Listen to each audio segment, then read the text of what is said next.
अगर मैं आपसे कहूं कि मरने के बाद आपको खून, आग और चीखों से भरी एक नदी पार करनी पड़ेगी और वहां आपके कर्म ही आपकी नाव होंगे, तो क्या आप यकीन करेंगे? मृत्यु एक ऐसा सत्य है जिससे कोई नहीं बच सकता।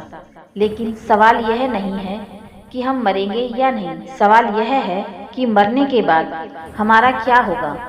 गरुड़ पुराण कहता है, मृत्यु के बाद आत्मा को यमलोक की ओर ले जाया जाता है और उस यात्रा में सबसे भयावह पड़ाव है वैतरणी नदी। वैतरणी नदी कोई साधारण नदी नहीं है। यह नदी बनी है पाप, क्रूरता, लालच और अहंकार से। इसके जल में है खून, पस, मलमूत्र, आग और जहरीले कीड़े। गरुड़ पुराण के अनुसार यह नदी यमलोक के द्वार से पहले बहती है और हर आत्मा को इसे पार करना ही पड़ता है। लेकिन यह नदी सबके लिए एक जैसी नहीं होती। पुण्य आत्मा के लिए यह नदी गाय के खुर के जितनी छोटी हो जाती है। जल शीतल लगता है, आत्मा बिना भय के पार चली जाती है।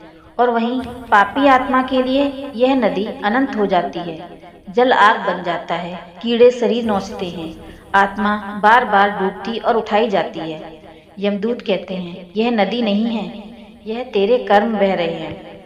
शास्त्रों में कहा गया है, जिसने जीवन में गाय का दान किया हो, भूखे को भोजन दिया हो, माता पिता की सेवा की हो, अहंकार त्यागा हो, उसे वैतरणी पार कराने के लिए धर्मराज स्वयं सहायता देते हैं। इसलिए मृत्यु के समय वैतरणी दान का विधान है। चलिए इससे जुड़ी एक कथा जानते हैं। हरिनाथ एक अमीर व्यापारी था। धन के ढेर थे, लेकिन दिल सूखा था।